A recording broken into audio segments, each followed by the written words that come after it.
தோட்டத்தில் தானாக ஒரு கொடி முளைச்சி வந்தது. சின்ன கொடியாக தான் இருந்தது.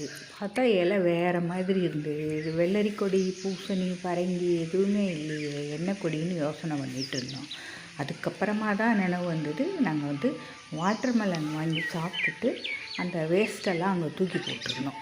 அந்த விதையிலேருந்து முளைச்சி வந்திருக்குது. அந்த பழம் நல்ல முத்தலாக இருந்திருக்கும். விதை நல்ல விதையாக இருந்திருக்கு. அதுலேருந்து முளைச்சி வந்திருக்கு. அந்த இது நல்லா கொடி ஓடிடுச்சு. கொஞ்சம் கொஞ்சம் தண்ணி மட்டும்தான் விடுவோம். பாருங்கள், எவ்வளோ தூரம் வேணாலும் கொடி போயிருக்கு. மஞ்சள் பூ, சின்ன பூ பிஞ்சு பாருங்கள், எவ்வளோ சின்னோண்டு பிஞ்சு இருக்குது.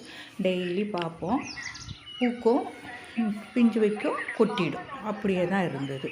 சரி, இன்னும் ஒரு 4-5 நாள் பார்க்கவே இல்லை. அதுக்கப்புறம் ஒரு நாள் தோட்டத்து பக்கம் போய் தண்ணி ஊற்றலான்னு பார்த்துட்டு தண்ணி ஊற்றினாக்க நல்லா 2-3 பிஞ்சு இருந்தது. நல்ல கொத்து கொத்தாக பூ, அங்கங்கே பூ இருந்தது. அப்புறம் பார்த்தாக்கா ஒரு வாட்டர்மெலன் இருக்குது.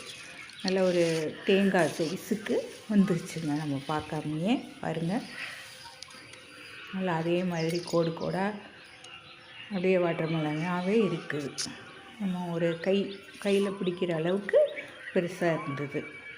ரொம்ப சந்தோஷமாயிடுச்சு. நம்ம போடவே இல்லை விதை, தானாக விழுந்து, தப்பு விதைன்னு சொல்லுவாங்க. இது மாதிரி போடாமல் தானாக முளைக்கிறத.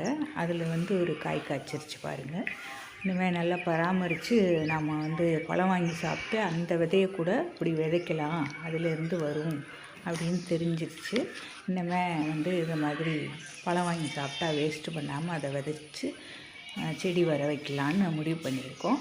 நீங்கள் இதை பற்றி என்ன நினைக்கிறீங்கன்னு சொல்லுங்கள். தேங்க்யூ.